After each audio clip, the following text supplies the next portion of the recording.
বিসমিল্লাহির রহমানির রহিম। আসসালামু আলাইকুম। সবাইকে স্বাগত জানাচ্ছি আজকের এই ক্লাসে। আজকে আমরা অষ্টম শ্রেণীর বাংলা সাহিত্য কণিকা থেকে ভাব ও কাজ এই প্রবন্ধটির শব্দের অর্থ বা শব্দ অর্থ শিখব। তারপর আমরা পরবর্তী পর্বে, দ্বিতীয় পর্বে আমরা এর মূল ভাব এবং অন্যান্য সম্পর্কিত বা প্রাসঙ্গিক যে আলোচনাগুলো রয়েছে সেগুলো আমরা সেই দ্বিতীয় পর্বে করব। তো আমরা আমাদের এই প্রথম পর্বে আমরা শুধু এই ভাব ও কাজ প্রবন্ধটিকে সুন্দরভাবে পড়বার জন্য, চমৎকারভাবে পড়বার জন্য আমরা এই শব্দের অর্থগুলো, যে কঠিন শব্দগুলো তোমাদের কাছে অনেক বেশি কষ্টকর মনে হয় এবং তোমাদের পাঠ করতে গিয়ে যে ধরনের সমস্যা সৃষ্টি করে, সেই জন্য আমি চিন্তা করেছি তোমাদেরকে এই শব্দের অর্থগুলো সঠিকভাবে বলে দেওয়ার মাধ্যমে তোমাদের পাঠটাকে যেন সহজ করে তোলা যায়, সেই জন্য আমি চেষ্টা করব। আর তোমরা এই পাঠটিকে সহজভাবে বুঝবার জন্য এই ভিডিওটি দেখতে শুরু করে তোমরা থামিয়ে দিয়ে তোমরা প্রবন্ধটি পড়ে নিয়ে তোমরা যদি পরবর্তীতে আবার ভিডিওটি দেখো, তাহলে দেখবা যে তোমাদের শব্দের অর্থগুলো সঠিকভাবে জানাটা হয়ে যাবে। কিন্তু তোমরা যদি বই না পড়ে যদি তোমরা শুধুমাত্র ভিডিও দেখে শেখার চেষ্টা করো, তাহলে হয়তো তোমরা খুব বেশি স্বাচ্ছন্দ্য বোধ করবে না। এই জন্য বইটি প্রথমত তোমাদের পড়তে কষ্ট হলেও তোমরা বইটি একটু পড়ে নেবে, তারপর তোমরা এই ভিডিও থেকে মিলিয়ে নেওয়ার চেষ্টা করবে এবং তারপর আমরা পরবর্তী পদক্ষেপের দিকে আমরা যাব। তো বন্ধুরা, চলো শুরু করি। তো আমাদের এই প্রবন্ধের শুরুতে রয়েছে একটি শব্দ, সম্বন্ধ। তো সম্বন্ধ শব্দটা বা শব্দটি বোঝায় হলো সম্পর্ক, একটির সাথে আরেকটির সম্পর্ক। একটি বস্তু বা কোনো বিষয়ের সাথে বা কোনো ব্যক্তির সাথে আরেকজন ব্যক্তির বা কোনো বিষয়ের সাথে আরেকজন ব্যক্তির যে সম্পর্ক বোঝায়, এটাকেই বলা হলো সম্বন্ধ। তো লেখক বা প্রাবন্ধিক কাজী নজরুল ইসলাম ভাব ও কাজে যে সম্বন্ধ দেখিয়েছেন, সেই সম্বন্ধের ফলাফলটা হচ্ছে বিপরীতধর্মী। তার মানে একটি আরেকটি বিপরীত, কোনো মিল নেই। একদিকে ভাব, আরেকদিকে কাজ। তো দ্বিতীয়ত আমরা যে শব্দটি পাবো সেটা হচ্ছে যে নিকট।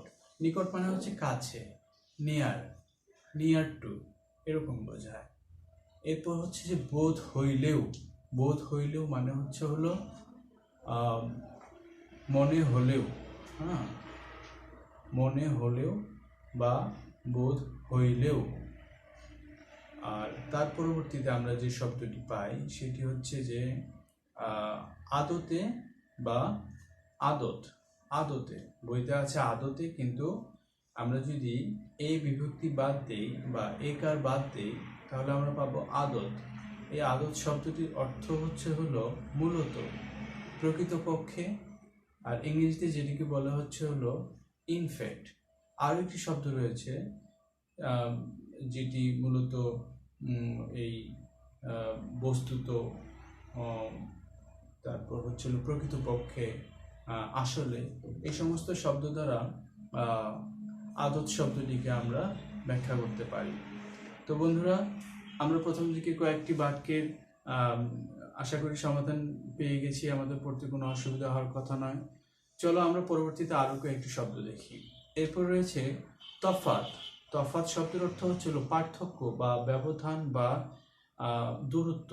আর ইংরেজিতেই আমরা যদি কোনো শব্দ দিয়ে বুঝতে চাই, তাহলে সেটা হচ্ছে যে ডিফারেন্স বা ডিস্টেন্স। এগুলোর মাধ্যমে আমরা বুঝতে পারি যে তফাৎ শব্দটির অর্থ হচ্ছে পার্থক্য, দূরত্ব বা ব্যবধান, ডিস্টেন্স বা ডিফারেন্স। আমরা পরবর্তীতে যে শব্দটি নিয়ে কথা বলবো সেই শব্দটি হচ্ছে পুষ্প। এটা খুব সহজ একটি শব্দ। পুষ্প মানে হলো ফুল। ইংরেজিতে তোমরা যাকে ফ্লাওয়ার বলো, সেই পুষ্প মানে হলো ফুল। এরপর আমরা সেই পুষ্পের সাথে আরেকটা শব্দ সম্পর্কিত রয়েছে, সেটা হলো সৌরভ। বন্ধুরা, তোমরা জানো ফুলের এই সুগন্ধকে সৌরভ বলা হয়। সৌরভ হচ্ছে এই ফুলের যে চমৎকার যে ঘ্রাণ আসে, আমরা পাই, আমরা নাকের সাহায্যে ঘ্রাণ নিতে পারি, যেটা আমরা অনুভব করতে পারি, সেটাই হলো এই ঘ্রাণ বা সৌরভ। এটি ফুলের সাথে সম্পর্কিত, ফুলের সৌরভ। এই সৌরভ কথাটির ইংরেজিতে যদি আমরা বলি তাহলে হলো ফ্র্যাগ্রেন্স। আর বাংলায় আরও একটি শব্দ রয়েছে, সেটা হচ্ছে যে সুবাস, ফুলের সুবাস বা ফুলের সৌরভ বা ফুলের সুগন্ধ। আর ইংরেজিতে বলে ফ্র্যাগ্রেন্স। তোমরা অনেক সময় দেখবে যে একটি সাবানের বিজ্ঞাপনে তোমরা দেখবে যে গোলাপ ফুলের সৌরভ বা গোলাপের নির্যাস এরকম ভাবে বলা হয়। তার মানে হলো যে ফুলের যে গন্ধ বা ফুলের যে সুবাস, ফুলের যে মিষ্টি মিষ্টি মন মাতানো যে সুগন্ধ, সেটাকে আমরা সৌরভ বলছি। তো বন্ধুরা, আশা করি নিশ্চয়ই বুঝতে পেরেছো সৌরভ কাকে বলে। এরপর উচ্ছ্বাস। উচ্ছ্বাস মানে হলো আনন্দের প্রকাশ, ফুর্তি বা হলো সুখের প্রকাশ বা ফুরফুরে মনোভাব। আর ইংরেজিতে এটাকে বলা হচ্ছিল এক্সটাসি। এই এক্সটাসি মানে হলো পরম আনন্দ বা উচ্ছ্বাস। এবং খুশিতে আমরা যেভাবে আনন্দে গদগদ হই, সেরকম অনুভূতি প্রকাশটাই হলো আমাদের উচ্ছ্বাস। আনন্দে উচ্ছ্বসিত হওয়া। দুঃখে মানুষ উচ্ছ্বসিত হয় না, দুঃখে বিমর্ষ হয়ে পড়ে। আর আনন্দে মানুষ উচ্ছ্বসিত হয় বা আনন্দের উচ্ছ্বাস প্রকাশ করে। তারপর আমরা যে শব্দটি নিয়ে আলোচনা করতে যাচ্ছি সেটা হচ্ছে রূপ দেয়। রূপ দেয়, রূপ দেয় মানে হলো বাস্তবায়ন করে, প্রতিষ্ঠা করে। ভাব কাজকে রূপ দেয়, ভাব কাজকে রূপ দেয়। আচ্ছা বন্ধুরা, এর পরবর্তীতে যে শব্দ বস্তু জগৎ। বস্তু জগৎ মানে হলো পৃথিবী, ইহলোক বা ইহজগৎ, দুনিয়া। আর ইংরেজিতে যদি বলি তাহলে হলো ওয়ার্ল্ড এবং আর্থ। বন্ধুরা, এর পরবর্তী যে শব্দ সেটি অত্যন্ত সহজ একটি শব্দ, মন্দ। মন্দ শব্দটির অর্থ এখানে আমরা খারাপ বা বাজে বা যা ভালো নয়। ইংরেজিতে যদি বলি এই শব্দটি হচ্ছিল ব্যাড, মন্দ অর্থে। বন্ধুরা, আমরা সহজ এবং কঠিন সব ধরনের শব্দ নিয়ে আলোচনা করব, যাতে কারো কোনো সমস্যা না থাকে। আর সবার সামর্থ্য একরকম নয়, কারোর কাছে ছোট্ট একটি শব্দ অনেক বেশি সমস্যা তৈরি করতে পারে। এই জন্য আমরা মন্দ শব্দটির অর্থ বললাম। তোমরা হয়তো অনেকেই জানো, কিন্তু তারপরেও বলা। অনেকের ক্ষেত্রেই এরকম দেখা যায়, আমরা পাঠদান করতে গিয়ে দেখেছি যে অনেকের কাছেই খুব সহজ শব্দগুলো অনেক বেশি কঠিন মনে হতে পারে অনেকের কাছে। এরপর হচ্ছে নিন্দা। নিন্দা হচ্ছে কারো বা কোনো কিছু সম্পর্কে খারাপ কিছু বলা, ইভিল। এবং এটা হচ্ছে যে ব্যাড ক্রিটিসিজম, মন্দ, মন্দ ধারণা বা খারাপ কিছু, কারো সম্পর্কে মন্দ কিছু বলা। সে আমাকে মন্দ কথা বললো, সে তোমাকে মন্দ কথা বললো। যারা মন্দ কথা বলে তারা ভালো নয়। তার মানে বন্ধুরা বুঝতে পারছো যে মন্দ মানে হচ্ছে যে খারাপ কিছু। বন্ধুরা, এরপর আমরা যে শব্দটি নিয়ে কথা বলবো, সেই শব্দটি তোমরা খুব বেশি জিজ্ঞেস করে থাকো। আমরা দেখেছি যে শব্দটি হচ্ছে কবজায়। কবজায় মানে হলো কোনো কিছু আয়ত্তে নেওয়া, কোনো কিছু দখলে নেওয়া, কোনো কিছু নিয়ন্ত্রণে নেওয়া। আর এই শব্দটা কবজায় হলেও মূল শব্দটি হলো কবজা, মানে কোনো কিছুকে দখল করা, কোনো কিছুকে নিয়ন্ত্রণে নেওয়া, কোনো কিছুকে অধিকার করা। তো বন্ধুরা, এই পরবর্তীতে শব্দটা হলো সর্বাপেক্ষা। সর্বাপেক্ষা মানে হলো যে সব থেকে বা সবচেয়ে। সবচেয়ে ভালো বলতে পারো, সব থেকে বেশি বলতে পারো, সর্বাপেক্ষা। এবং সর্বোচ্চ, ইংরেজিতে যদি বলো যে টপ বা বেস্ট, সর্বাপেক্ষা। এবং সব থেকে ভালো যদি বলো তাহলে হবে যে বেস্ট। এটা বলা যাবে, সব থেকে ভালো। আর সর্বাপেক্ষা মানে সব কিছুর থেকে বেশি। তো আমরা এখানে এটাই বলবো যে সেরা বলবো, এক কথায় যেটাকে বলা যায় সেরা। আচ্ছা, সর্বাপেক্ষা আলোচনা করলাম আমরা। এরপর হলো যে আরেকটি শব্দ, এবার আমরা যে শব্দটি বলতে যাচ্ছি সেটি হচ্ছে যে দুটি শব্দ মিলে অর্থ প্রকাশ করবে। তার মানে এই দুটো শব্দ মিলে হবে শব্দগুচ্ছ। তো এরকম একটি শব্দগুচ্ছ হলো কোমল জায়গা। এই প্রবন্ধে এই কোমল জায়গা বলতে বোঝানো হয়েছে আমাদের অন্তর বা আমাদের আত্মাকে, আমাদের হার্টকে, আমাদের এই হৃৎপিণ্ডকে। এই কোমল জায়গা বলতে বোঝানো হচ্ছে আমাদের মনকে। আমাদের মনে বা মানুষের মনে যদি আঘাত দেওয়া হয় তাহলে সেই আঘাত অনেক বেশি মানুষের পক্ষে অসহনীয় হয়ে ওঠে। তো বন্ধুরা, চলো পরবর্তীতে আমরা আরেকটি শব্দ দেখি, সেটা হচ্ছে ছোঁয়া। ছোঁয়া মানে হচ্ছে হলো স্পর্শ করা, ইংরেজিতে আমরা যেটাকে বলি টাচ। ছোঁয়া বা স্পর্শ করা। এরপর হচ্ছে যে এখানে এই প্রবন্ধে কিন্তু সেভাবে অর্থটি ব্যবহার করা হয়নি। এখানে যে অর্থে ব্যবহার করা হয়েছে সেটি হচ্ছে অনুভূতি জাগানো, কারো অনুভূতি জাগানো, কারো যে মনোভাব রয়েছে সেই মনোভাবকে ফুটিয়ে তোলা। বন্ধুরা, এরপরে আমরা যে শব্দটি পাবো সেটা হচ্ছে যে মাতাইয়া। মাতাইয়া মানে হচ্ছে কাউকে কোনো কিছুতে মাতিয়ে রাখা বা আনন্দ দান করা, মাতিয়ে রাখা। এরপরে যে শব্দটি রয়েছে ভাব পাগলা দেশ। ভাব পাগলা দেশ বলতে আমাদের বাংলাদেশকে বোঝানো হলেও এটা অন্যান্য দেশও হতে পারে, অর্থাৎ যে সমস্ত দেশের মানুষেরা কাজে কর্মে তেমন ভালো নয়, কাজকর্মের দিকে মনোযোগ নেই, শুধুমাত্র বড় বড় কথা, বড় বড় গল্প, গাল গল্প এসব করে যারা সময় কাটায় তাদেরকে আমরা বলি হচ্ছে হলো ভাব পাগলা মানুষ। আর এই ভাব পাগলা মানুষ যারা যে দেশের অধিবাসী সেই দেশকে বলা হচ্ছিল ভাব পাগলা দেশ। কাজী নজরুল ইসলাম আমাদের দেশকে, আমাদের এই বাংলাদেশকে ভাব পাগলা দেশ বলেছেন, কারণ আমরা কাজ করতে ভালোবাসি না, আমরা গল্প করতে বেশি ভালোবাসি, বড় বড় স্বপ্ন দেখতে ভালোবাসি, তাই তিনি আমাদের দেশকে ভাব পাগলা দেশ বলেছেন। এর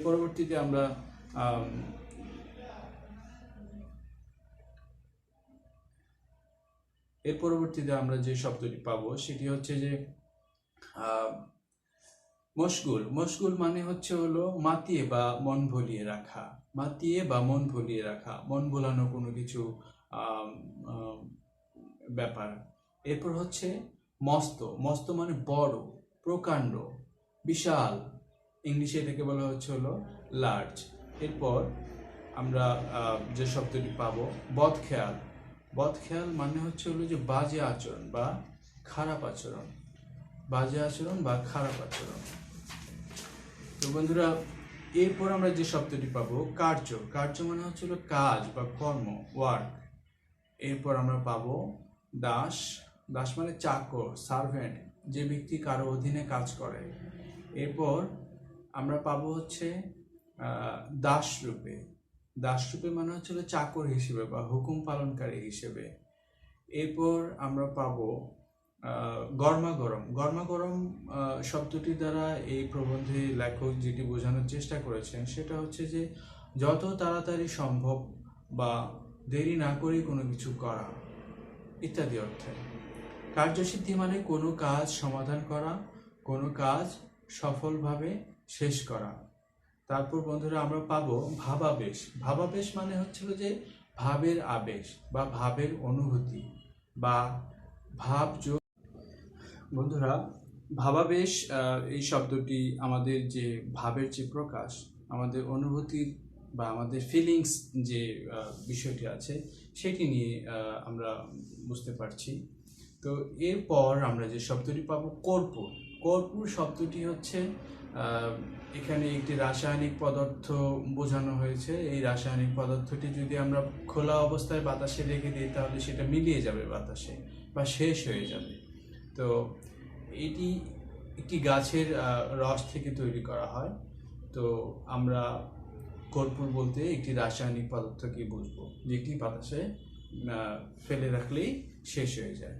বস্তুত আসলে এটা আমাদের এই যে ভাব বা চিন্তা বা আমাদের যে কল্পনা, এগুলো এমনি এমনি অনেক সময় মনের মধ্যে আসে, আবার অনেক সময় শেষ হয়ে যায়। কখনো আমরা খুঁজে পাই আমাদের এই ভাব বা চিন্তা ভাবনা, আবার কখনো সেগুলো হারিয়ে যায়। অনেকটা সেই অর্থে লেখক তুলনা করেছেন। আর আমরা এরপর যে শব্দটি নিয়ে আলোচনা করব সেটা হচ্ছে যে ভাবের বাঁশি বাজানো। মানে তিনটি শব্দ মিলে একটি শব্দগুচ্ছ তৈরি হয়েছে ভাবের বাঁশি বাজানো। এখানে ভাবের বাঁশি বাজানো বলতে এই প্রবন্ধে নেতৃত্ব দান করা বা নীতিবাক্য বা হচ্ছে যে মানুষকে উজ্জীবিত করা, কোনো কাজে উৎসাহ যোগানো, মানুষকে পথ দেখানো, এরকম নানা রকম অর্থে এই শব্দ তিনটি ব্যবহৃত হয়েছে। বন্ধুরা, শব্দ তিনটি আবার বলছি, ভাবের বাঁশি বাজানো। ভাবের বাঁশি বাজানোর মাধ্যমে আমরা মানুষকে নেতৃত্ব দিচ্ছি, উজ্জীবিত করছি, পরামর্শ দিচ্ছি বা কোনো দিক নির্দেশনা দিচ্ছি। এরপর আমরা দেখব যে আরো দুটি শব্দ, সেটি হচ্ছে জনসাধারণকে নাচানো। জনসাধারণকে নাচানো বলতে মানুষকে পথ দেখানো, মানুষকে উদ্দীপ্ত করা, ওই একই রকম কথা। অর্থাৎ মানুষকে দিয়ে কোনো কাজ করিয়ে নেওয়া বা মানুষকে সঠিকভাবে কোনো কাজে নিযুক্ত করা, সেটি বোঝানো হচ্ছে। বন্ধুরা, এরপর একটি সহজ একটি শব্দ তোমরা অনেক দেখেছ, শব্দটি হচ্ছে নিঃস্বার্থ। নিঃস্বার্থ শব্দটি হচ্ছে লোভ লালসাহীন ব্যক্তিকে বোঝায় বা পরের উপকার করেন যিনি, নিঃস্বার্থ ব্যক্তি বোঝায়। পরের উপকার করেন যিনি অপরের জন্য ভাবেন, এরকম মানুষকে নিঃস্বার্থ বলা হচ্ছে। বন্ধুরা, এরপর যে শব্দটি আমরা পাচ্ছি সেটি হচ্ছে ত্যাগী। যিনি নিজের চেয়ে অন্যের কল্যাণ বা মঙ্গল কামনায় কাজ করেন, তিনি হচ্ছেন ত্যাগী। অর্থাৎ স্যাক্রিফাইস করেন যিনি, নিজের সম্পর্কে তেমন ভাবেন না, অন্যের উপকার বা কল্যাণ করার জন্যই যার মনের মধ্যে সবসময় চিন্তা চেতনা কাজ করে, তিনি হচ্ছেন ত্যাগী। এরপর বন্ধুরা একটি শব্দ পাবে, সেই শব্দটি একটু কঠিন মনে হতে পারে তোমার কাছে। শব্দটি হচ্ছে ঋষি। ঋষি বলতে আমরা সাধারণত অনেক সময় দেখি যে যারা এরকম দরবেশের মতো, তারপর সন্ন্যাসীর মতো আধ্যাত্মিক ধরনের মানুষ, যাদের এই বাস্তব জগতের লোভ লালসা চিন্তা ভাবনা, তারপর এরকম প্রতিদিনের যে প্রতিযোগিতা কর্মকাণ্ড, সেরকম মানুষ তারা নন। তারা সাধারণত তাদের তেমন আশা আকাঙ্ক্ষা, তারপর কার্যক্রম তেমন থাকে না। তারা অনেকটা ভবঘুরে টাইপের ধরনের মানুষ হয়ে থাকেন। তারা অনেকেই তোমরা মনে করতে পারো যে একটা ভাবের জগতের মানুষ, যাদেরকে দেখলে মনে হয় যে তাদের এই পৃথিবীর প্রতি তাদের কোনো খেয়াল নেই, এরকম মনে হয় তোমাদের কাছে। তো এরপর আমরা যে শব্দটি নিয়ে আলোচনা করতে যাচ্ছি সেটি হচ্ছে লোকদিগের। তোমাদের এটি জানবার কথা, তোমরা যখন কোনো শব্দ বহুবচন নির্দেশ করো, তখন সেখানে নানা ধরনের শব্দাংশ বা খণ্ডাংশ যোগ করো। তো ঠিক সেরকমই একটি শব্দ লোক শব্দটির সাথে যোগ হয়েছে দিগের। এখানে দিগের বহুবচনবাচক শব্দ, তো সেটি লোক দিগের থেকে যে অর্থ প্রকাশ করছে সেটি হচ্ছে যে লোকদের বা মানুষের বা মানুষদের ইত্যাদি। এরপর বন্ধুরা যে শব্দটি আমরা আলোচনা করতে যাচ্ছি সেটি হচ্ছে সূক্ষ্ম। সূক্ষ্ম এখানে আমরা সাধারণত বুঝাই যে মারাত্মক বা কার্যকর বা তীক্ষ্ণ। আর এই প্রবন্ধে সূক্ষ্ম অনুভূতি এই দুটি শব্দ, সূক্ষ্ম অনুভূতি এই দুটি শব্দ গভীর অনুভূতি বা কার্যকর অনুভূতি অর্থে ব্যবহৃত হয়েছে।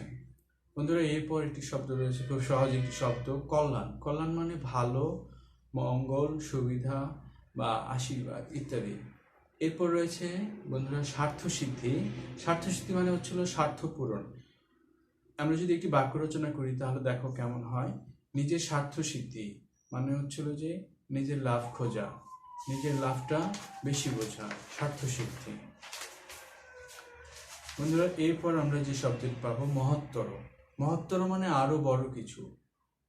মহত্তর মানে আরো বড় কিছু। আচ্ছা দেখো, একটি বাক্য রচনা করি।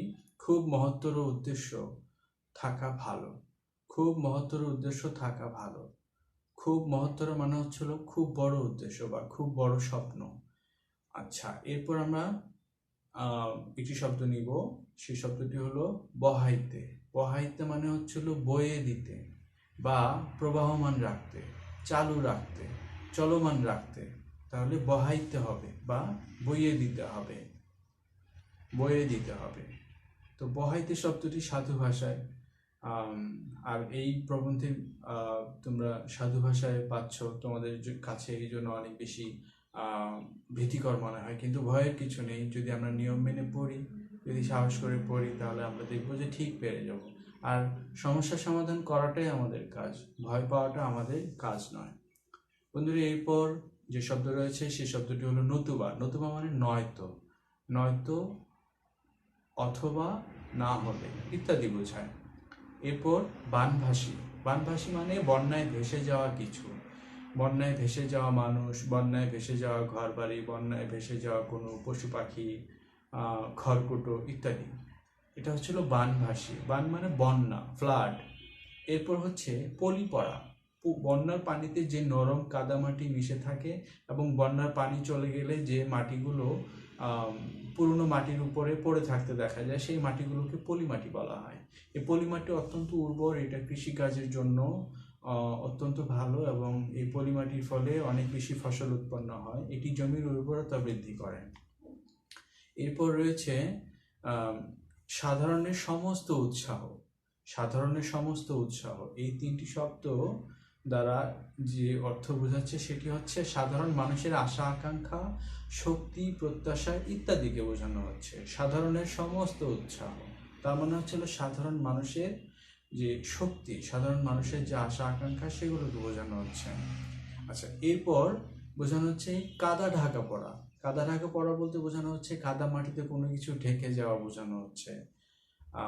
এখানে বোঝানো হচ্ছে যে আমরা এই প্রবন্ধে যে অর্থে এটা পাবো সেটা হচ্ছে যে মানুষের যখন এরকম ইচ্ছাগুলো বা মানুষের কর্মকাণ্ডগুলো যখন অন্য কোনো কিছুর মাধ্যমে চাপা পড়ে যায়, তখন সেটাকে এভাবে তুলনা করা হচ্ছে যে কাদা ঢাকা পড়া। তার মানে ভালো একটা কোনো কিছু করতে গেলাম, কিন্তু মন্দ অনেক জিনিসের ভিড়ে সেটা হারিয়ে গেল, এরকম ব্যাপার আর কি, যে কোনো কিছু অন্য কোনো কিছুর আড়ালে চলে যাওয়া। বন্ধুরা, এরপর দেখো যে কোমল অনুভূতিতে ঘা দেওয়া। এই বাক্যাংশ দ্বারা, এই শব্দগুচ্ছ দ্বারা আমরা বুঝি অন্তরে বা প্রাণে বা আত্মায় কষ্ট দেওয়া বা আঘাত দেওয়া। কোমল অনুভূতিতে ঘা দেওয়া মানে হচ্ছিল অন্তর বা প্রাণে বা আত্মায় কষ্ট দেওয়া বা দুঃখ দেওয়া বা কাউকে মনে আঘাত দেওয়া, কারো মনে আঘাত দেওয়া। বন্ধুরা, এরপর যে শব্দটি রয়েছে সেটি হচ্ছে অনুপযুক্ততা। মানে হচ্ছিল যা উপযুক্ত নয়, আনফিট, উপযোগী নয় যা, বেমানান, খাপ ছাড়া। এরপর হচ্ছিল যে অনুপযুক্ততা প্রযুক্ত, মানে হচ্ছিল যে যেখানে এই অনুপযোগী ব্যবহারটা হয় সেটাই খাপ ছাড়া প্রয়োগ বা বেমানান উপস্থাপনা, ভুল প্রয়োগ। এক কথা হচ্ছিল ভুল প্রয়োগ। অনুপযুক্ততা প্রযুক্ত মানে হওয়া ভুল প্রয়োগ। আচ্ছা, এরপরে একটি শব্দ রয়েছে ফলে। ফলে মানে ফলাফল দাঁড়ায় বা যে রেজাল্টটা আমরা পাই। আচ্ছা, এরপর হচ্ছে বন্দোবস্ত। বন্দোবস্ত মানে হচ্ছিল ব্যবস্থা করা বা আয়োজন করা। এরপর রয়েছে সোনার কাঠি ছোঁয়া। রূপকথার গল্পে কারো প্রাণ ফিরিয়ে দেওয়ার জন্য আমরা সাধারণত সোনার কাঠি এবং রূপার কাঠি এগুলোর প্রয়োগ দেখতে পাই, যেগুলোর মধ্য দিয়ে কাহিনীকে নতুন দিকে ঘুরিয়ে নেওয়া হয়। যেমন ধরো, কারো প্রাণ ফিরিয়ে দেওয়ার জন্য সোনার কাঠি, রূপার কাঠি এপাশ থেকে ওপাশে নিয়ে বা কাউকে স্পর্শ করানোর মাধ্যমে কোনো অলৌকিক বা এরকম রহস্যময় কিছু ঘটে সোনার কাঠি, রূপার কাঠির মাধ্যমে এরকম। তো রূপকথার গল্প নিয়ে আমরা যা দেখি সেটা হচ্ছে যে বানানো গল্প, এরকম মন গড়া যে বানানো গল্প, সেগুলোকে বলা হচ্ছে হলো রূপকথার গল্প, এবং সেগুলো অনেকটাই অতীতকাল ধর্মী হয়ে থাকে এবং রাক্ষস, খোকস, দেবদত্ত এই সমস্ত বিষয়গুলো নিয়ে হয়ে থাকে। এরপর বন্ধুরা, এই প্রবন্ধে সোনার কাঠি ছোঁয়ানো মানে হচ্ছে হলো যে মানুষকে, এই প্রবন্ধে যেটি বোঝানো হয়েছে সেটি হচ্ছে যে মানুষকে সঠিক সময়ে উজ্জীবিত করতে হবে, সঠিক সময়ে মানুষকে ডাক দিতে হবে, সঠিক সময়ে মানুষকে আহ্বান করতে হবে যে এখন সময় হয়েছে, এখন তোমরা আর অলস বসে থাকো না, তোমরা এখন কাজ শুরু করো, এরকম। এরপর বন্ধুরা, আমরা যে শব্দটি পাচ্ছি কার্যক্ষেত্র। কার্যক্ষেত্র মানে হচ্ছিল কাজের ক্ষেত্র বা কাজের সুযোগ যেখানে রয়েছে। আচ্ছা, এরপর হচ্ছিল যে অনর্থক। অনর্থক মানে হচ্ছিল অহেতুক বা অর্থহীন, অপ্রয়োজনীয়, মূল্যহীন ইত্যাদি। ভ্যালুলেস, ইংরেজিতে যেটিকে বলা হচ্ছিল ভ্যালুলেস। এরপর পাবো আমরা কুম্ভকর্ণ। কুম্ভকর্ণ হলো হিন্দু ধর্মের পৌরাণিক একটি চরিত্র বা হিন্দু ধর্মের একটি গুরুত্বপূর্ণ চরিত্র। রাবণ নামের একজন রাজা ছিলেন, যার দুই ভাই বিভীষণ এবং কুম্ভকর্ণ। এই রাবণরা তিন ভাই। এই রাবণদের তিন ভাইয়ের শক্তি তিন রকম। তো রাবণ রাজা এবং অনেক শক্তিমান, যার 10টি মাথা। এবং এই কুম্ভকর্ণের কান ছিল কুলার মতো অনেক বড়, এবং এই কুম্ভকর্ণ 6 মাস একটানা ঘুমাতো, অনেক বেশি অলস ছিল। রাবণ যেখানে অনেক বেশি শক্তিশালী এবং বিভীষণ যেখানে একজন ভালো যোদ্ধা, কিন্তু কুম্ভকর্ণ সেখানে অনেক বেশি অলস প্রকৃতির একজন মানুষ, কিন্তু সেও ভালো যোদ্ধা, কিন্তু সে আবার সেই সাথে অলস রয়েছে। 6 মাস ঘুমায়, 6 মাস জেগে থাকে এরকম। আর তার ঘুম ভাঙানোর জন্য অনেক বেশি আওয়াজ বা শোরগোল বা গন্ডগোল করতে হয়, ঢোল পেটাতে হয়, তারপর কাশি, এরকম নানা বাদ্যযন্ত্রে নানা রকম উচ্চ শব্দ করে তার ঘুম ভাঙানোর চেষ্টা করা হয়। এভাবেই আমরা এই প্রবন্ধের মধ্যে দিয়ে আমরা আসলে লেখক যেটা বোঝাতে চেয়েছেন যে যারা জেগে জেগে ঘুমায় বা সমস্যা দেখার পরেও যারা জেগে ওঠার চেষ্টা করে না, তাদের ঘুমটা এই কুম্ভকর্ণের ঘুমের থেকেও খারাপ। কুম্ভকর্ণের ঘুমটাও ভাঙানো যায়, কিন্তু যারা এরকম জেগে জেগে নিজের সময় নষ্ট করে, অন্যকে বিপদে ফেলে, তাদেরকে লেখক ঘৃণা করেছেন এখানে, যে তারা কুম্ভকর্ণের থেকেও খারাপ। এরপর আমরা যে শব্দটি পাচ্ছি নিদ্রা। নিদ্রা মানে ঘুম, স্লিপ। এরপর হচ্ছে আমরা পাবো ঢোল, কাশি ইত্যাদি হচ্ছে হলো বাদ্যযন্ত্র। ঢোল এবং কাশি হচ্ছে হলো এক ধরনের বাদ্যযন্ত্র। আচ্ছা, এরপর আমরা পাবো ঢোল কাশি বাজাইয়া ঘুম ভাঙানো বিচিত্র নয়। অর্থাৎ যারা জেগে জেগে ঘুমায়, ডাক শুনলে ওঠার ইচ্ছে যাদের নেই, তাদের সমালোচনা বা নিন্দা করে কুম্ভকর্ণের ঘুমের থেকেও মারাত্মক বলা হয়েছে, মারাত্মক ক্ষতিকর বলা হয়েছে। অর্থাৎ অনেক আয়োজন করে, শব্দ সৃষ্টি করে কুম্ভকর্ণের ঘুম ভাঙানো যায়, কিন্তু যারা জেগে জেগে ঘুমায় তাদেরকে জাগানো সম্ভব হয় না। অর্থাৎ অলস মানুষদের সমালোচনা করে লেখক এই কথাটি বলেছেন। আচ্ছা, এরপর যে শব্দটি আমরা পাচ্ছি, দুটি শব্দ, ঠেকিয়া শেখা শব্দগুচ্ছ। ঠেকিয়া শেখা, সেখানে আমরা যেটা বুঝতে পারছি সেটা হচ্ছে যে কোথাও থেকে আমরা অপমানিত হওয়ার মাধ্যমে বা বাধ্য হয়ে আমরা যা শিখছি, আমরা আগে শেখার প্রয়োজন মনে করিনি, কিন্তু আমরা যখন কোথাও আটকে যাই বা কোথাও বাধাপ্রাপ্ত হই, তখন আমরা যে শিক্ষা লাভ করার চেষ্টা করি সেটাই হলো ঠেকিয়া শেখা। এরপর আমরা যে শব্দটি পাবো, অত্যন্ত গুরুত্বপূর্ণ একটি শব্দ, হুজুগ। হুজুগ মানে হলো গুজব, কোনো কথা বা ঘটনার সত্যতা যাচাই না করে সহজেই বিশ্বাস করে ফেলা। হুজুগ ব্যাপারটি ভালো নয়। এটি আমাদের বা ইসলাম ধর্মেও নিষেধ রয়েছে। হুজুগের মাধ্যমে মানুষের অকল্যাণ হয়। হুজুগের কথা বা আচরণ মানুষের মধ্যে ভীতি ছড়ায় এবং বিপদ ডেকে আনে, আস্থাহীনতা তৈরি হয় এবং মানুষের মধ্যে অবিশ্বাস তৈরি হয়, এবং এটি এক ধরনের কুসংস্কার তৈরি করে যা সমাজকে পিছিয়ে দেয়। তো এটিকে আমরা আরো ব্যাখ্যা করে বলতে পারি যে শোনা কথা, ভিত্তিহীন কথা, অবিশ্বাস্য কথা বা আচরণ, যেগুলোকে আমরা গুজব হিসেবে তুলনা করছি। এরপর হচ্ছিল মাতিয়া। মাতিয়া আমরা এর আগেও বলেছি, মেতে থাকা বা কোনো কিছু নিয়ে আনন্দে থাকা। এরপর আমরা যে শব্দটি পাচ্ছি হুড়হুড়। হুড়হুড় মানে হচ্ছিল হইচই করে প্রবেশ করা, তাড়াহুড়া করে প্রবেশ করা, ঠেলাঠেলি বা ধাক্কাধাক্কি করে কোথাও যাওয়া বা প্রবেশ করা, বা অত্যন্ত ব্যস্ততায় চলাচল করা, ভিড় ঠেলে ধাক্কাধাক্কি করে এরকম চলাফেরা করা, ছোটাছুটি করা ইত্যাদি। এরপর আমরা পাবো কতক। কতক মানে হচ্ছিল কতগুলো বা কতগুলি। সাধু ভাষায় কতগুলি আর চলিত ভাষায় হচ্ছিল কতগুলো। আচ্ছা, এরপর হচ্ছে ছাত্রদল। ছাত্রদল মানে হচ্ছিল যে ছাত্রদের দল। এখানে ছাত্রদের মিছিল বা ছাত্রদের একটা আন্দোলনের কথা, ছাত্রদের বিভিন্ন যে স্টুডেন্ট যে গ্রুপ, এরকম ছাত্রদের যে ছোট ছোট বিভিন্ন দল বা জমায়েত বা সমাবেশ, একটা আন্দোলন সংগঠিত করবার জন্য ছাত্রদের যে এরকম বিষয়টি নির্দেশ করেছেন, সেটা হচ্ছে বোঝানো হচ্ছে যে অনেক ছাত্রের কথা তিনি নির্দেশ করেছেন। অনেক সংখ্যক ছাত্রকে তিনি বোঝাচ্ছেন যে ছাত্রদল। এরপর তিনি বলেছেন যে বাহির হইয়া আসিল, মানে হচ্ছিল যে আন্দোলনে নামলো বা নেমেছিল সে সমস্ত ছাত্ররা। বাহির হইয়া আসিল মানে হচ্ছিল যে আন্দোলনে নামা।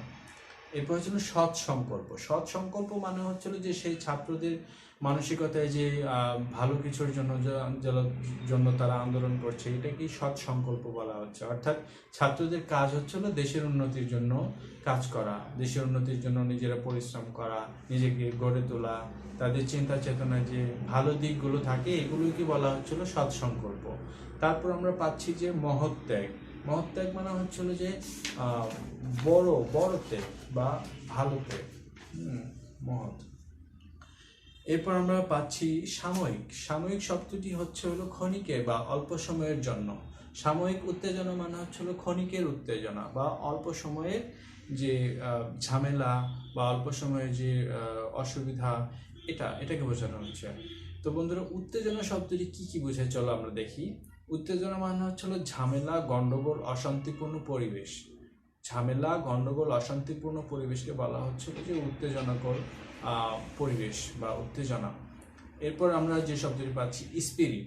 স্পিরিট শব্দটি এই প্রবন্ধের অনেক গুরুত্বপূর্ণ একটি শব্দ এবং এটি হচ্ছিল এটার মূল শব্দ। অর্থাৎ এই যে আত্মার শক্তি, আমাদের যে শক্তিটি, আমাদের মানসিক শক্তি, আমাদেরকে যে শক্তিটা কোনো কাজে উদ্বুদ্ধ করে, আমাদেরকে সাহস যোগায়, আমাদেরকে মনোবল প্রদান করে, আমাদের প্রেরণা প্রদান করে, তারপর হচ্ছে আগ্রহ প্রদান করে, আমাদের কোনো কাজের প্রতি ঝোঁক বা কোনো কিছু জানবার জন্য যে আগ্রহ তৈরি করে, কৌতূহল তৈরি করে, মোট কথা আমাদের ইচ্ছা শক্তি বা আমাদের উদ্দীপনা বা আমাদের অন্তঃশক্তি হিসেবে কাজ করে, সেটি হলো স্পিরিট।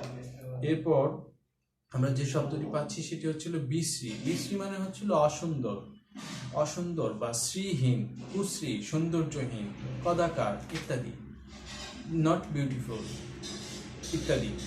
তো এরপর হচ্ছে আমরা যে শব্দ দুটি পাচ্ছি সেটা হচ্ছিল যে মুখ ভ্যাংচানো। মুখ ভ্যাংচানো মানে হচ্ছিল যে কোনো কিছু নিয়ে উপহাস করা, ঠাট্টা করা, মস্করা করা ইত্যাদি, মুখ ভ্যাংচানো। বা গুরুত্ব না দেওয়া, অবহেলা করা। ভাবের চোটে বলতে এখানে বোঝানো হচ্ছে যে ভাবের অহংকারে বা ভাবের সাথে বা এক ধরনের কি বলে যে আত্মগরিমা, অহংকার, তারপর হচ্ছিল যে কাউকে পাত্তা না দেওয়া, এরকম ব্যাপার আর কি, ভাবের চোটে। তো তারপর রয়েছে যে কাল। কাল মানে হচ্ছিল সাধারণত সময় বোঝায়, কিন্তু এই প্রবন্ধে কাল মানে বোঝাচ্ছে হলো ভবিষ্যৎ অর্থে ব্যবহৃত হয়েছে। ভবিষ্যৎ অর্থে এখানে কাল শব্দটি ব্যবহৃত হয়েছে। এরপর দেখো বন্ধুরা, যে শব্দটি রয়েছে সেটা হচ্ছিল কল্লকার। কল্লকার মানে হচ্ছিল যে গতকালের বা পুরনো কিছু, পুরনো বা অতীতের। এরপর দেখো বন্ধুরা, মুখে চাদর জড়িয়ে লজ্জায় মুখ ঢেকে। মুখে চাদর জড়িয়ে মানে হচ্ছিল যে মুখে আমরা চাদর কখন জড়াই? যখন আমাদের নিজেদের মুখ লুকানোর প্রয়োজন হয়, গোপনে কোথাও প্রবেশ করার প্রয়োজন হয়, গোপনে কোথাও যাওয়ার প্রয়োজন হয়। তো লজ্জায় মুখ ঢেকে চলা বা গোপনে চলা, নিজেকে সংকোচের মধ্যে নিয়ে যাওয়া। আচ্ছা, এরপর হচ্ছিল যে ত্যক্ত মানে বিরক্ত। ত্যক্ত মানে বিরক্ত। আর বিশ্ববিদ্যালয় হচ্ছিল উচ্চশিক্ষার স্থান। ইংরেজিতে আমরা যাকে ইউনিভার্সিটি বলি, যেখানে উচ্চ মাধ্যমিকের পরে এইচএসসি পাস করার পরে যেখানে পড়াশোনা করা হয়, সেটাই হলো বিশ্ববিদ্যালয় বা ইউনিভার্সিটি।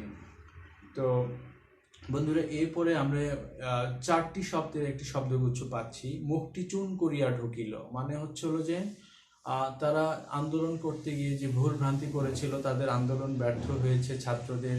সেই আন্দোলন ব্যর্থ হওয়ার কারণে প্রবন্ধে আমরা দেখতে পাই তাদের আন্দোলন ব্যর্থ হওয়ার কারণে তারা অনেক লজ্জায় পড়ে গেছে এবং যে কলঙ্ক হয়েছে তাদের, সেই কলঙ্কের কারণে তারা ভীত সন্ত্রস্ত এবং তাদের মন খারাপ এবং তারা বিরক্ত।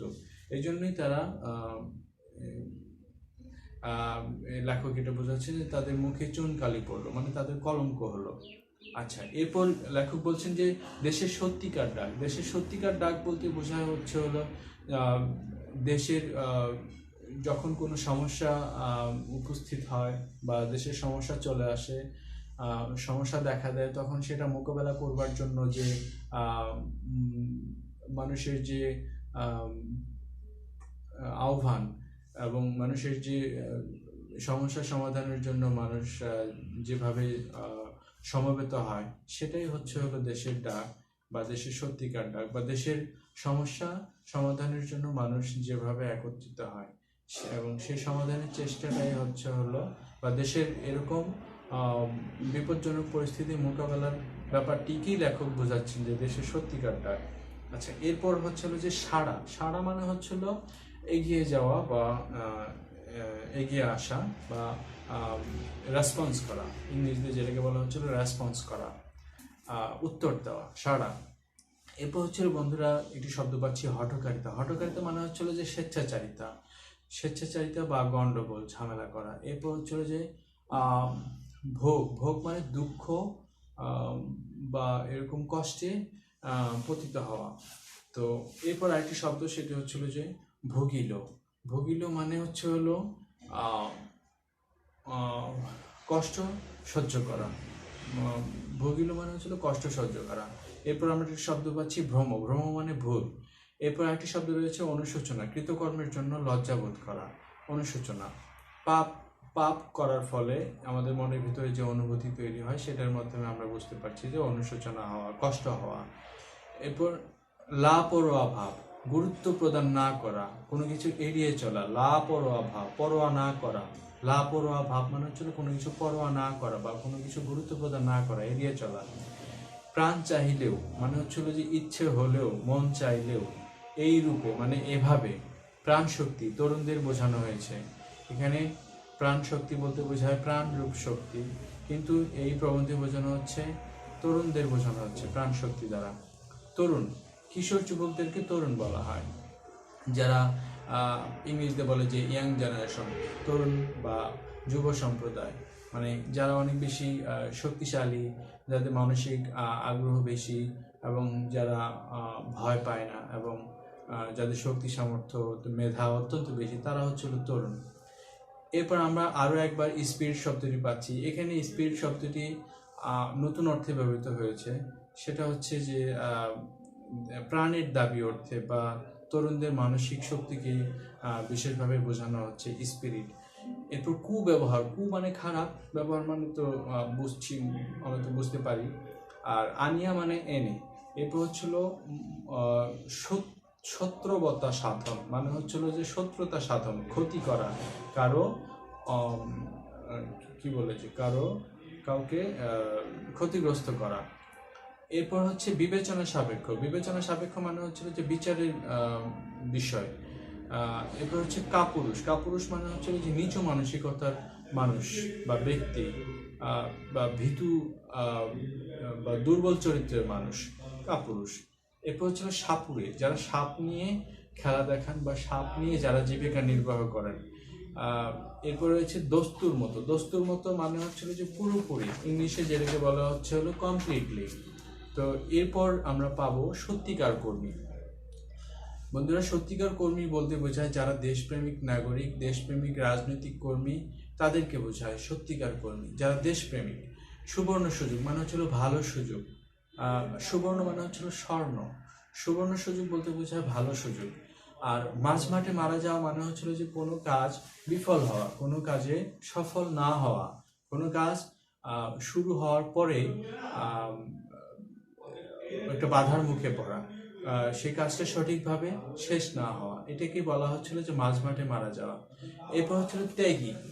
ত্যাগী শব্দটা আমরা এর আগে আরো একবার আলোচনা করেছি, আমরা আবারও বলছি, যিনি ত্যাগ স্বীকার বা কষ্ট স্বীকার করেন বা কষ্ট মেনে নেন। প্রবন্ধে ত্যাগী দেশপ্রেমিক পরোপকারী অর্থে ব্যবহৃত হয়েছে। এরপর আমরা পাবো কর্মী অর্থে, যিনি কর্ম করেন তিনি কর্মী, যারা দেশের জন্য কাজ করেন তাদেরকে বোঝানো হচ্ছে। এরপর বলা হচ্ছে যে তথাকথিত কর্মী। তথাকথিত কর্মী বলতে বোঝানো হচ্ছে খারাপ মানুষদেরকে বোঝানো হচ্ছে, যে যারা নিজের স্বার্থেই শুধু কাজ করে, যারা দেশের স্বার্থকে ঠিকমতো চিন্তা করে না, তারাই হচ্ছে হলো এরকম তথাকথিত কর্মী। যারা ছদ্মবেশ ধারণ করে দলের এবং দেশের ক্ষতি করে, এরকম মানুষকে তথাকথিত কর্মী বলা হচ্ছে। এরপর হচ্ছিল সত্য সাধনা। সত্য সাধনা মানে হচ্ছিল যে সত্যের সাধনা, মানুষের অধিকার, তারপর হচ্ছিল যে নিজেদের দেশপ্রেম এবং মানব কল্যাণের পথে যারা এরকম কাজ করে তারাই হচ্ছে এরকম সত্যের পথে থেকে শান্তি স্থাপন করে, মানুষের কল্যাণ প্রতিষ্ঠা করে। এরকম যে সাধনা, এরকম যে চেষ্টা, এটাকেই বলা হয় হচ্ছিল সত্য সাধনা। এরপর রয়েছে ত্যাগ স্বীকার। ত্যাগ স্বীকার মানে কষ্ট স্বীকার করা। আর রাজি মানে কোনো কিছুতে সম্মত হওয়া, কোনো কিছু করবার জন্য ইচ্ছা থাকা। আচ্ছা, এরপর হচ্ছিল যে মাথার ঘাম পায়ে ফেলা, মানে হচ্ছিল কঠিন পরিশ্রম করা। কঠিন পরিশ্রম করা হচ্ছিল মাথার ঘাম পায়ে ফেলা। এরপর হচ্ছিল উদরপূর্ণ। উদরপূর্ণ মানে হচ্ছিল পেট ভরানো বা আত্মসাৎ করা। আর এরপর রয়েছে সত্যিকার দেশকর্মী। আমরা এর আগে আরেকবার দেখেছি, তো আমরা এখানে আবার পাচ্ছি যে দেশকর্মী, দেশকে ভালোবাসেন এমন নিবেদিত প্রাণ মানুষ যারা দেশের জন্য কাজ করেন। এরপর হচ্ছিল বেচারা। বেচারা হচ্ছে যে অভাগা অর্থে ব্যবহৃত হয়েছে।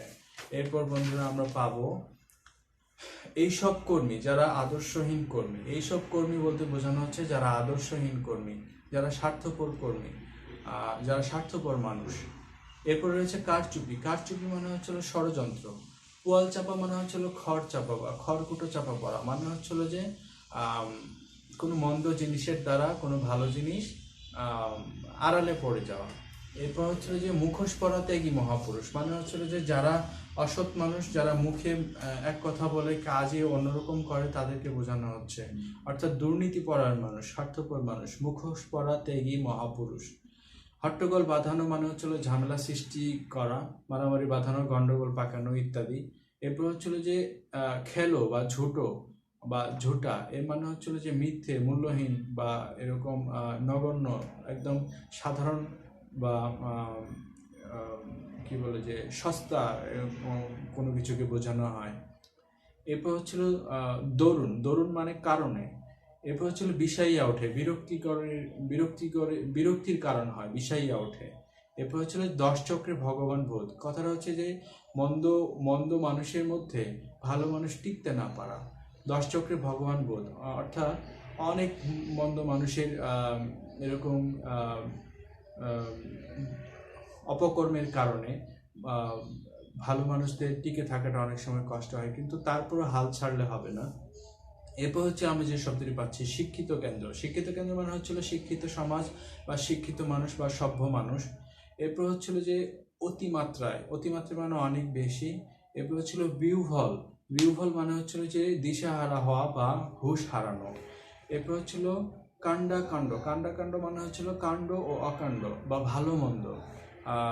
এরপর হচ্ছিল যে ভাবের সুরা। ভাবের সুরা মানে হচ্ছিল যে অতিরিক্ত ভাব বিলাসিতা বা অতিরিক্ত কল্পনা বিলাসিতা, শুধুমাত্র শুধু শুধু স্বপ্ন দেখা, যে ইয়ে করা, কোনো কাজ না করে শুধু শুধু বড় বড় কথা বলাটাকে বলা হচ্ছিল যে এই ভাবের সুরা পান করা। এরপর হচ্ছিল যে পতন। পতন মানে ধ্বংস বা ক্ষতি। এরপর হচ্ছিল যে মনুষ্যত্ব। মনুষ্যত্ব হলো যে মনের বিশেষত্ব। এরপর হচ্ছিল যে মনের বিশেষত্ব বা মানব মনের বিশেষত্ব বা বৈশিষ্ট্যকে বোঝানো হচ্ছে। এরপর হচ্ছিল যে ব্যক্তি স্বাতন্ত্র্য। প্রতিটি মানুষের আলাদা আলাদা বৈশিষ্ট্যকে বলা হচ্ছিল ব্যক্তি স্বাতন্ত্র্য। এরপর হচ্ছে ভাব আবিষ্ট। ভাব আবিষ্ট মানে হচ্ছিল যে ভাবের দ্বারা আবিষ্ট হওয়া বা ভাবের মধ্যে ডুবে থাকা হওয়াটা হচ্ছিল ভাব আবিষ্ট হওয়া। এরপর হচ্ছিল চক্ষু। চক্ষু মানে হচ্ছিল চোখ। বুঝিয়া মানে বন্ধ করে, কোমর বাঁধিয়া নামে মানে হচ্ছিল কোনো পূর্ব প্রস্তুতি নিয়ে কাজ করা। এরপর হচ্ছিল যে উদ্ম সার, এরকম পাগলা সার বা পাগলা গরু। এরপর ঘেঁষাড়া মানে হচ্ছে ঘষাঘষি করা, গুতোগুতি করা, জোরাজুরি করা। দীপি মানে হচ্ছিল অপরিবর্তিত অবস্থা। তোমার বন্ধন ওই সামনের দেয়াল, মানে হচ্ছিল যে তোমার সামনে যে বাধা তুমি দেখতে পাচ্ছ সেটা হচ্ছিল ওই দেয়াল, যাকে টপকে যেতে হবে, যাকে পার হয়ে যেতে হবে, বা সেই দেয়ালকে ভেঙে বা সেই বাধাকে ডিঙিয়ে বা সেই বাধাকে দূর করে তোমাকে কাজ করতে হবে। মানুষের জীবনের উদ্দেশ্য এটাই, সমস্যা দূর করতে হয়। এরপর অগ্রে। অগ্রে মানে শুরুতে বা প্রথমে। এরপর হচ্ছিল প্ররোচনায়, অন্যের সমালোচনা বা উস্কানিতে বা অন্যের বুদ্ধিতে কাজ করা, এটাকে বলা হচ্ছিল প্ররোচনা। এই প্ররোচনায় নিজেদের ক্ষতি করা থেকে বিরত থাকতে বলেছেন, অর্থাৎ নিজের বুদ্ধি বিবেচনা কাজে লাগিয়ে আমাদের কাজ করতে হবে। শিক্ষার্থী বন্ধুরা, আমরা দ্বিতীয় পর্বে আমরা এর মূল ভাব এবং অন্যান্য প্রশ্ন নিয়ে আমরা অনেক প্রসঙ্গ নিয়ে কথা বলবো। আর তোমাদের যদি কোনো প্রশ্ন থাকে তোমরা কমেন্ট বক্সে লিখে জানাতে পারো, আর কোনো সহযোগিতার জন্য লিখতে পারো। সবাইকে ধন্যবাদ জানিয়ে এই সহজ বাংলা চ্যানেলের পক্ষ থেকে সবাইকে শুভকামনা জানিয়ে এই করোনা পরিস্থিতিতে সবার মুক্তি প্রত্যাশা করে মহান আল্লাহ তাআলার কাছে দোয়া করছি যেন আমরা সবাই মুক্তি পাই। সবাই ভালো থেকো। আসসালামু আলাইকুম।